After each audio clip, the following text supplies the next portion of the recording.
감사합니다. 봉독해드린 말씀을 통해서 은혜를 받고자 하는 말씀의 제목은 베들레헴의 말구유에 탄생하신 그리스도라고 하는 제목으로 은혜를 받고자 합니다. 본래는 내일 모레가 성탄절이지만 벌써 한국 교회는 지나간 주일부터 성탄의 시즌을, 성찬의 계절을 보낸다라고 볼 수 있습니다. 사실 성탄절은 성경에 어떤 그 일정한 기간이 남아 있지가 않습니다.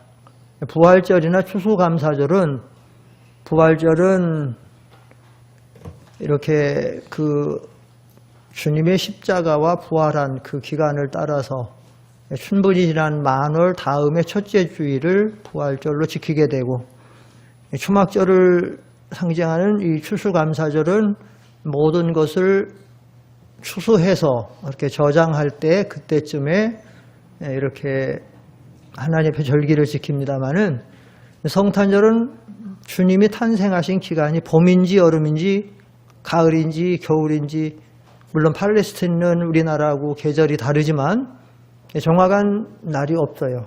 그래서 우리 개신교하고 캐톨릭은 12월 25일을 성탄절로 지키고, 제가 이렇게 러시아 다녀보면 러시아 정교회는 12월 25일을 성탄절 안 지키고 1월 7일을 성탄절로 지킵니다. 그래서 약 한 10여 일 이상 차이가 나갖고 그렇게 했는데, 왜 그런가 하면 이 성경에 예수님 태어난 기간에 대한 언급이 전혀 없기 때문에 그게 정확지가 않습니다.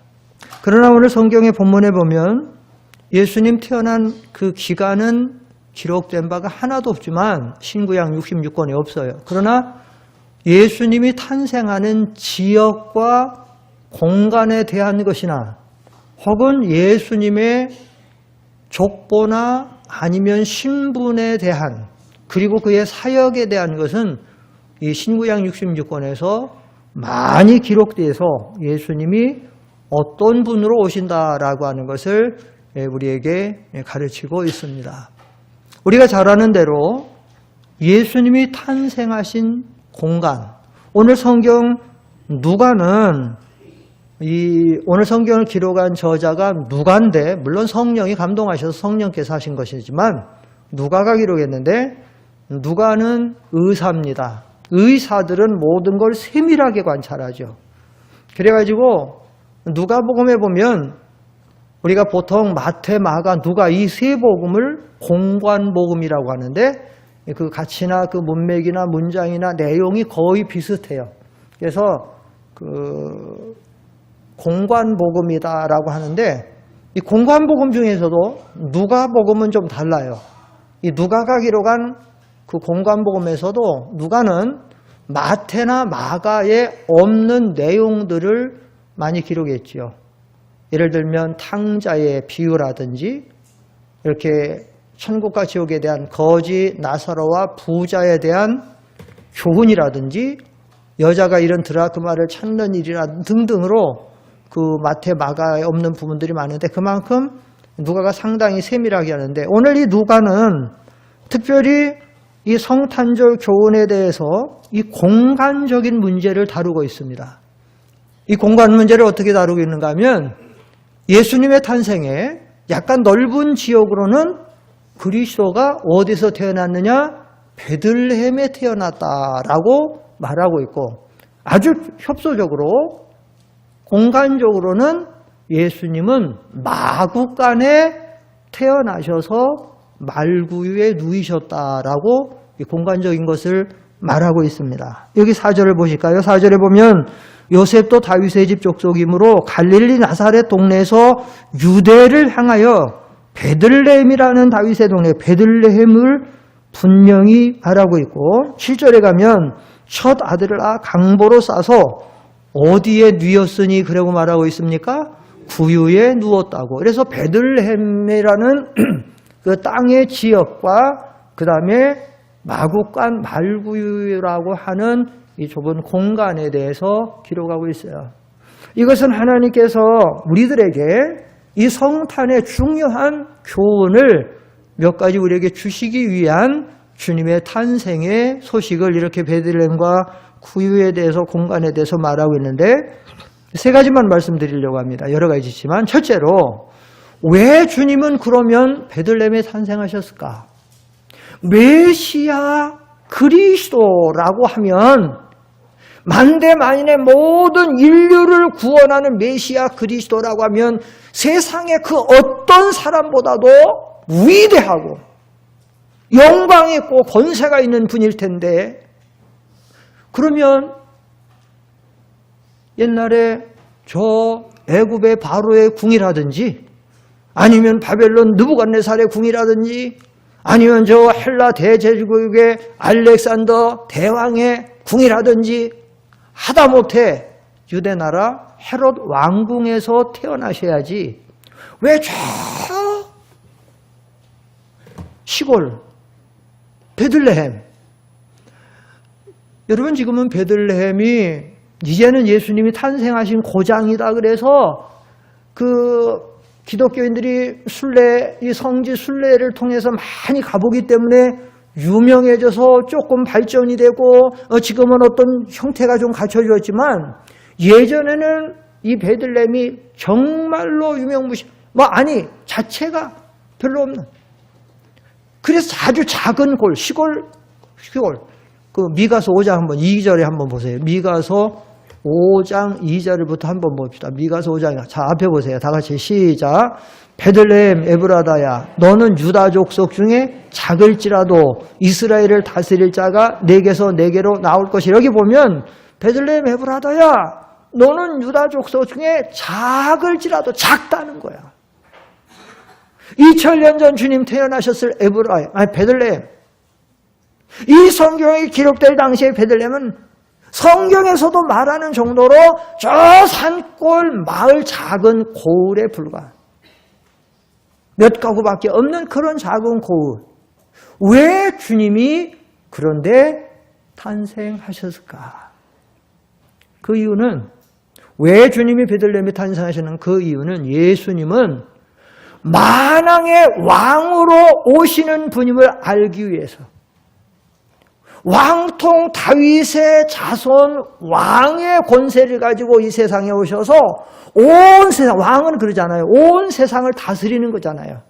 죽일 자를 죽이고 살릴 자를 살리고 건져낼 자를 건져내고 모든 것을 하시는 우리 메시아 그리스도는 만왕의 왕으로 오셔서 우리 잘 아는 여호와는 죽이기도 하시고 살리기도 하시며 시작. 여호와는 죽이기도 하시고 살리기도 하시며 음부에 내리기도 하시고 올리기도 하시는도다. 여호와는 가난하게도 하시고 부하게도 하시며 낮추기도 하시고 높이기도 하시는 이 모든 걸 다스리시는 거예요. 그럼 왜 베들레헴에 탄생하시는 게 왕권을 가지고 탄생하시는 의미가 있느냐? 이 베들레헴은 어떤 것이냐? 왕권을 가졌던 다윗의 고장, 다윗의 동네가 베들레헴이죠. 아까 여기 지금 미가서 5장 2절은 벌써 다윗 시대는 지났어요. 이건 소선지.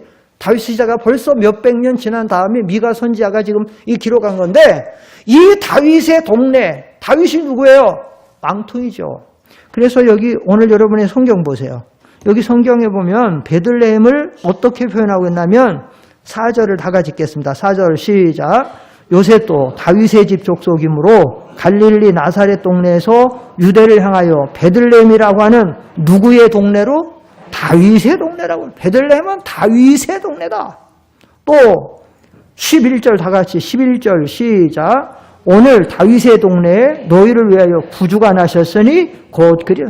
베들레헴은 다윗의 동네다. 그럼 다윗은 누구냐? 다윗은 하나님이 가장 기뻐하는 왕이었다. 가장 기뻐하는 왕이었다. 예? 그래서 이 구약 성경은 사실은 예수님 메시아 그리스도의 탄생이 창세기 3장에서부터 언급이 되어 있어요. 메시아 그리스도를 통한 인류의 구원이 창세기 3장 15절에서부터 여인의 후손이 와서 뱀의 머리를 깨뜨리고 거기서부터 시작이 되어 있는데 그러다가 민수기에 가면 모세가 다스리던 모세 시대의 민수기에 가면 벌써 그러니까 예수님 태어나기 전에 약 1700년 전에 그 이방 선지자인 이방 제사장 선지자인 발람을 통해서 메시아 그리스도는 왕권을 가지고 왕으로 태어날 걸. 그 민수기 24장 17절을 한번 보십시다. 거기 보면 무슨 말씀이 있는가 하면 민수기 24장 10절 앞에 보세요. 시작. 내가 그를 보아도 이때의 일이 아니며 내가 그를 바라보아도 가까운 일이 아니로다. 한 별이 야곱에게서 나오며 한 홀이 이스라엘에게서 일어나서 모압을 이 편에서 저 편까지 쳐서 파하고 또 소동하는 자식들을 다 멸하리로다. 이 말씀이 발람, 이방 선지자 발람이 예언한 건데 하나님은 나귀를 통해서도 말하게 하시고 닭의 음성을 통해서도 하나님 뜻을 전하게 하시고 뭐 물고기 뱃속을 통해서도 하나님 뜻이 이루어지는데 이 이방 선지자 발람을 통해서 지금 예언하라는 거야. 근데 이 뭐냐면 지금 당장의 일은 아니다. 먼 미래가 되면 어떤 일이 일어날 것이냐?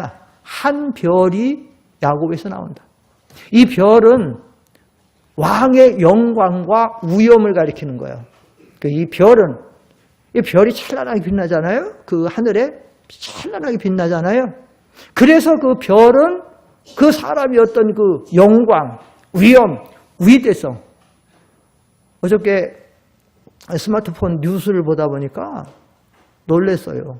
그 요즘 미국 나사에서 항공우주 거기서 그 과학자들이 그 별들을 쫓아서 이렇게 발견하는데 태양보다 200배나 큰 별이 있는데 얼마나 지구하고 멀리 떨어져 있는가 하면 지구가 6,000광년.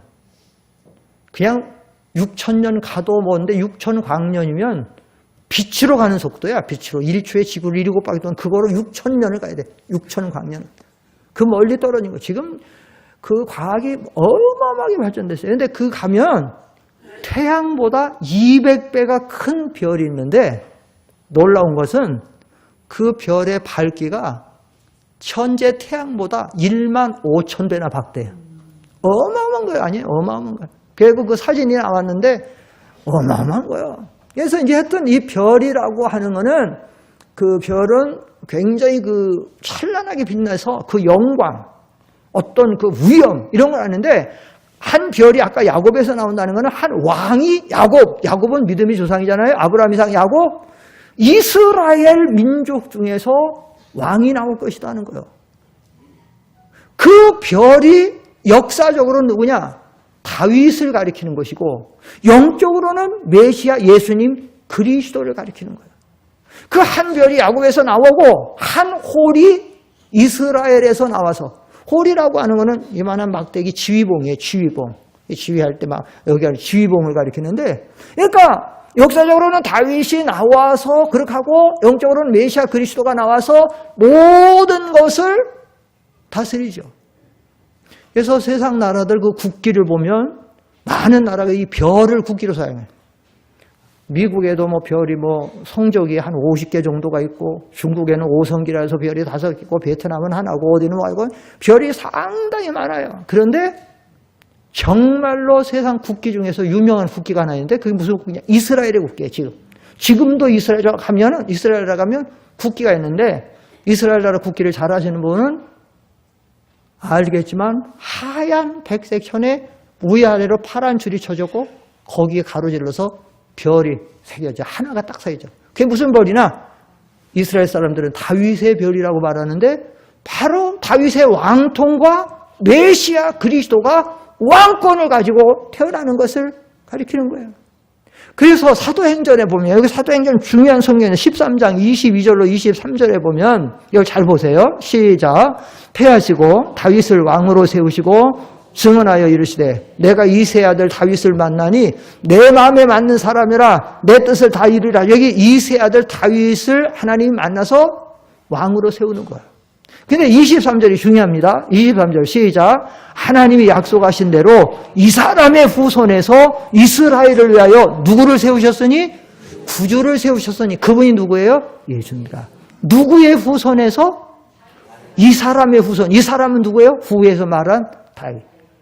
그래서 여러분 잘 아는 대로 마태복음 1장 1절에 보면 성경을 시작할 때 뭐라고 시작해요? 아브라함과 다윗의 자손 예수 그리스도의 세계라 그러죠. 아브라함은 믿음의 조상이고 다윗은 왕권을 가진 가르. 그래서 이스라엘 백성들이 이 공관 복음에 보면 이스라엘 백성들이 예수님을 부르는 그들의 지칭이 있어요. 칭호가 있어요. 예수야라고 그냥 부를 때도 있지만 보통은 누구의 자손 예수야 그렇게 부르죠. 다윗의 자손 예수야. 다윗. 왜냐? 이스라엘 백성들이 그거는 알고 있어요. 메시아가 온다고 하면 그리스도가 온다고 하면 그분은 누구의 후손으로 오신다고요? 다윗의 후손. 다시 말하면 왕권을 가지고 오신다는 거예요. 여기 옆에 현수막에 누가 나셨도다? 오늘 아까 우리 찬양할 때 기쁘다고 후져 오셨네. 후렴에 누가 나오셨도다? 누가 나셨도다? 왕이 나셨도다. 왕이 나셨도다 하잖아요. 그렇습니다. 그래서 주님이 베들레헴에 오신 것은 다윗의 왕통을 가지고 만왕의 왕으로 오셨어요. 오늘 우리가 이 예수님을 섬기고 오늘 우리가 오후 예배도 찬양과 경배로 하나님 앞에 이렇게 영광을 돌려야 될 이유는 그분은 우리의 왕이시기 때문에 우리를 죄악에서 건져내고 우리의 삶을 다스리시고 우리의 모든 것을 다스리시고 건져내시고 도와주시는 만왕의 왕이기 때문에 이 성탄절은 우리가 다 하나님 앞에 찬양과 영광을 돌려야 될 줄 믿습니다. 둘째로 주님이 이 베들레헴의 마구간 말구유에 탄생하신 또 하나 중요한 이유가 있어요. 그것은 무슨 이유냐? 이 베들레헴, 우리나라도 어떤 지역이나 그 동네 이름 같은 걸 할 때 어떤 의미가 있지만 특별히 이스라엘 지역은 사람의 이름이라든지 어떤 지명에 대해서는 반드시 그 의미가 있어요. 어떤 뜻이 가지고 있어요. 그런데 이 베들레헴이라고 하는 의미는 아주 중요한 의미를 가지고 있어요. 영적으로 베들레헴이 무슨 뜻이냐? 정확하게 말하면 베들레헴은 떡집이라는 거예요. 떡집. 한번 따라 합시다. 베들레헴. 떡집. 떡집이에요. 떡. 이건 뭘 가리키느냐?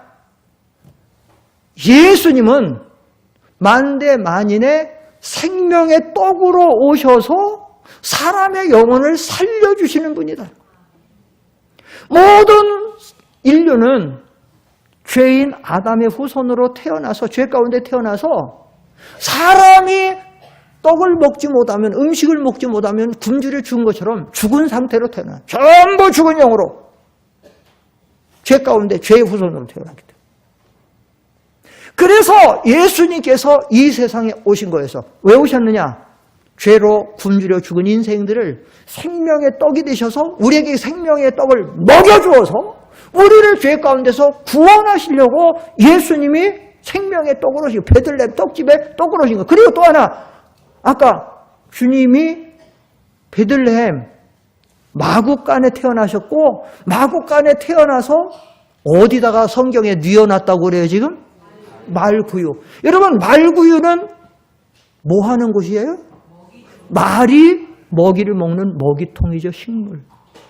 이거는 말과 같은 죄로 죽은 이 짐승과 같은 하나님의 원수와 진노의 자녀로 태어난 모든 인생들이 먹이통에 예수님이 생명의 떡으로 오셔서 누구든지 그를 예수님 생명의 떡이는 산 떡이 되는 예수님을 믿음으로 먹기만 하면 먹는다는 말은 믿는다는 얘기예요. 예수님이 요즘에 우리가 새벽에 지금 제가 요한복음을 쭉 하고 있는데 마태복음부터 쭉 시작해서 마태, 마가, 지금 누가, 요한 지금 쭉 하고 있는데 요즘에 요한복음 6장을 잘 배우신 분은 알지만 한번 찾아봅시다. 마태복음 6장 48절로 51절 한번 읽어봅시다. 거기 보면 예수님이 정확하게 말씀하고 있어요. 요한복음 6장 48절로 51절 앞에 보시고 앞에 나올 거예요. 방송이시죠. 앞에 보세요. 시작. 내가 곧 생명의 떡이로다. 너희 조상들은 광야에서 만나를 먹었어도 죽었거니와 그 다음 시작. 이는 하늘에서 내려오는 떡이니 사람으로 하여금 먹고 죽지 아니하게 하는 것이니라. 나는 하늘에서 내려온 살아있는 떡이니 사람이 떡을 먹으면 영생하리라. 내가 줄 떡은 곧 세상의 생명을 위한 내 살이니라 하시니라. 아까 48절에서 내가 곧 생명의 떡이다 라고 말하고 있고, 지금 50절에서 또 나는 하늘에서 내려오는 떡이다, 사람으로 하여금 먹고 죽지 아니하게 하는 나는 하늘에서 내려오는 생명의 산떡이다 말하고 있고, 51절에 가서는 나는 하늘에서 내려온 살아있는 떡이니 사람이 떡을 먹으면 영생하는데, 내가 줄 떡이라는 건 뭐냐?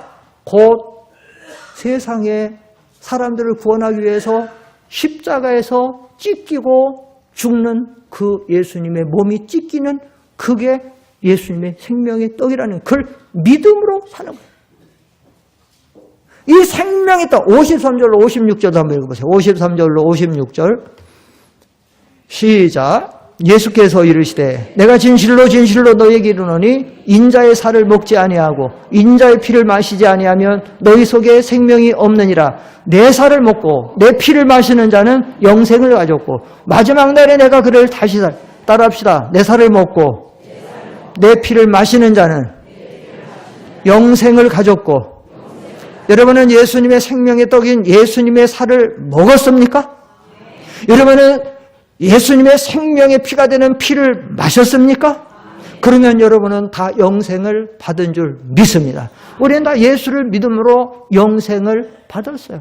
내가 먹는다, 마신다라는 얘기는 우리는 예수님의 이 살이, 주님이 십자가에서 가시면류관에 찢기시고 손과 발에 찢기시고 창으로 찢기는 그 살은 나를 위해서 죄의 삭은 사망이기 때문에 내가 죄로 죽어야 될 죽음을 예수님이 그렇게 찢기고 상해서 돌아가시더라. 그리고 흘렸다는 거죠. 그 예수님의 살과 피를 믿는 것이 먹는 것이고, 그런 자는 그 안에 생명의 산 떡이 있다라는 거예요. 예수님은 이 일을 위해서 오셨어요. 그래서 오늘 여기 베들레헴 떡집에 오셔서 7절을 보면 첫 아들라 강보로 싸서 구유에 뉘었다.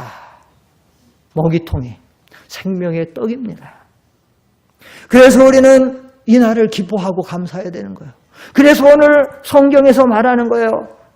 내가 온 세상에 미칠 큰 기쁨의 좋은 소식을 너에게 주는데, 왜냐하면 사망에 처한 너희들, 죽음 가운데 처한 너희들을 구원하시는 그분, 생명의 떡인 그분이 오셨기 때문입니다.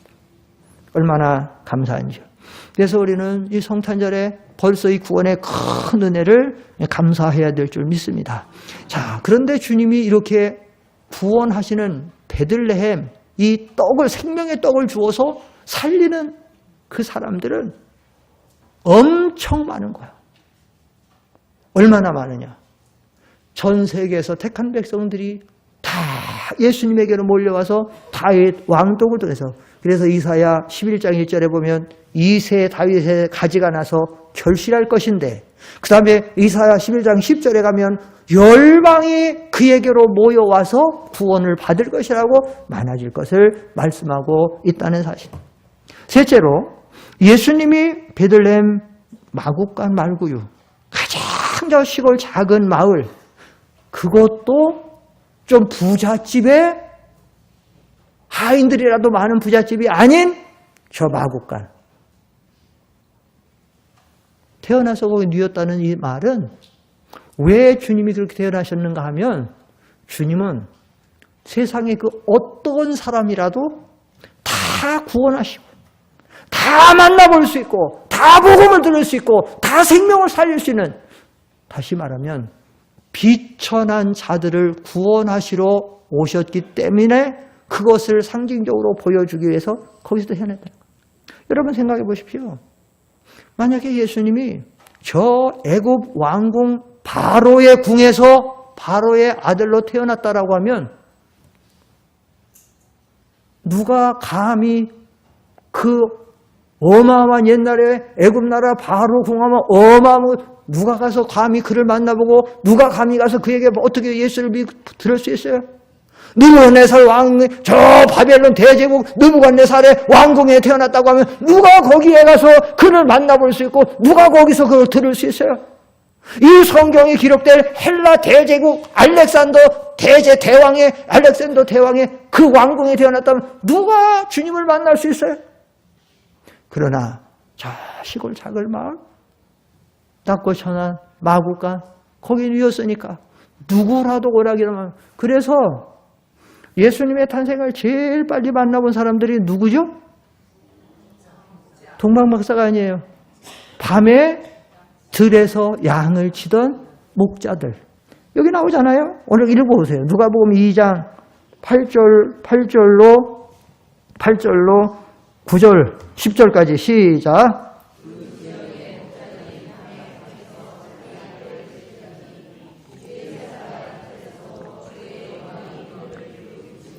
크게 무서워하는지라 천사가 이르되 무서워하지 말라. 보라 내가 온 백성에게 미칠 큰 기쁨의 좋은 소식을 너에게 전하노라. 시작. 오늘 다윗의 동네에 너희를 위하여 구주가 나셨으니 곧 그리스도 주시니라. 그러니까 이 목자들이 가서 만났을까요? 안 만났을까요? 만났죠. 15절 시작. 천사들이 떠나 하늘로 올라가니 목자가 서로 말하되 이제 베들레헴으로 가서 주께서 우리에게 알리신 바 이 이루어진 일을 보자 하고 가서 보는 거예요.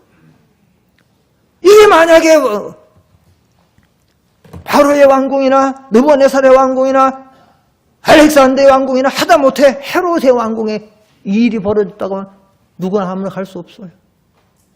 그래서 메시아 예수 그리스도는 누구든지, 성경에 그랬었는지 누구든지 주의 이름을 부르는 자는 무엇을 얻으리라? 그건 누구든지요. 누구든지. 원하기만 하면 누구든지, 저 동방박사가 좀 있는 사람이든지 어떤 왕이든지 비천한 사람이든지 누구든지 믿기만 하면, 누구든지 그에게 와서 그를 영접만 하면 다 구원을 받는 거예요. 예수님의 어려운 거 하나 질문할게. 대답해 보세요. 예수님의 육신의 어머니가 누구죠? 이름이? 마리아죠. 마리아가 처녀예요. 처녀예요. 어느 날 천사가 호련히 나타나서 전해주는 거예요. 네가 메시아 그리스도를 잉태하고 너는 이제 그의 어머니가 된다. 깜짝 놀랐어요. 나는 사내를 알지 못하는데 무슨 말을 하십니까? 아니다. 하나님이 너를 택해서 너를 이렇게 했다. 마리아는 순결하고 믿음 있는 여자예요. 그래서 그 말씀을 그대로 믿음으로 받아들여요. 그리고는 마리아가 누구를 찾아가는가 하면 그때 대제사장이고 세례 요한의 어머니인 대제사장의 아나 사가라의 아내 엘리사벳이 세례 요한을 잉태하고 있었는데 그 주의 종 대제사장의 아내 엘리사벳을 찾아가요. 그리고 그 집 문을 열고 엘리사벳 들어가니까 사가랴의 제사장의 아내 엘리사벳이 아기를 배워가지고 이렇게 지금 배가 불러 있는데 갑자기 엘리사벳이 막 속에 있는 애가 막 뛰는 거야. 막 뛰어노는 거야. 그거를 엘리사벳이 성령으로 알았어요. 아, 내 아들의 주께서 오시니까 내 뛰어논다고, 엘리벳이. 그래서 당신은 이스라엘 여자 중에 복 있는 여자입니다. 당신에 있는 애가, 그 있는 이가 메시아 그리스도입니다. 라고 그렇게 말해요. 그때에 마리아가 다시 찬양이 아까 천사가 가브리엘이 와서 당신이 메시아 그리스도를 낳을 거다 했을 때도 감동을 받아서 그 찬양이 서전한데 여기서 다시 찬양을 고백해요. 하나님. 그 찬양의 고백 중에 하나가 뭐냐면 우리 메시아 그리스도를 통해서 하나님은 메시아 그리스도를 통해서 비천한 자를 돌아보신다는 거예요. 그 누가복음 1장 52절 보면 잠깐 읽어보세요. 누가복음 1장 52절 앞에 보시고 시작. 권세 있는 자를 그 위에서 내리치셨으며 비천한 자를 높이셨고. 이게 마리아의 찬양 중에 나오는 하나의 내용인데 그게 뭐냐. 하나님은 교만한 자, 권세 있는 자는 하나님 다 내리치지만 비천한 자를 높이신다. 높이신다는 건 건져내신다는 거예요. 낮은 자리에서 낮은 자리 죄악에 해서 건져내시 구원하신다. 여러분 시편 기자가 시편에서 가장 성경 전체에서 감사가 가장 많이 나오는 성경이 시편 136편인데 그래서 감사해라, 이래서 감사해라, 이래서 감사해라 계속 감사가 나오는데 그중에 그 시편 116편 23절에 보면 뭐라고 왜 감사해야 된다라고 말하고 있는가 한번 읽어보세요. 앞에 보세요. 앞에 시작. 우리를 비천한 가운데서 기억해 주신 이에게 감사하라. 그 인자하심이 우리를 비천한 가운데서 기억했다라는 얘기는 거기서 건져 주었다는 거예요. 죄악에서 우리를 구원해 주셨다는 거예요. 만약에 하나님이 존귀하고 거룩하고 영광스럽고 높은 권위 있는 사람들만 만약에 하나님이 건져내신다고 하면 여기 오늘 이 자리에 나와 있을 분이 몇 분이나 계세요. 비록 우리가 비천하고 또는 죄 가운데 빠져있고 허물받는 우리들이지만 하나님이 기억하셔서 건져내시고 믿음을 주시니까 믿어지게 하시고 그래서 우리는 메시아 그리스도를 통해서 우리는 다 구원에 이른 줄 믿습니다. 오늘 성탄절입니다. 성탄절이 시작됐습니다. 우리는 이제 성탄절 오늘부터 지금 지키고 있는데 내일 모레까지. 오늘 우리는 첫째 그분은 왕으로 오셨습니다. 여러분은 왕으로 그분을 영접하십시오. 그리고 왕 대신 그분 앞에 찬양과 경배로 그분을 높이시고 이제 여러분은 우리의 인생의 모든 삶에 오늘뿐만 아니라 내일 모레 성탄절뿐만 아니라 일생에 그분을 여러분의 만왕의 왕으로 모셔서 그분께서 여러분을 지시하시고 인도하시는 대로 여러분이 잘 순종하고 따라가면 하나님이 은혜와 생명의 구원을 허락하실 줄 믿습니다. 기도하겠습니다. 거룩하신 아버지 하나님, 주님이 2000년 전에 이 땅에 오실 때에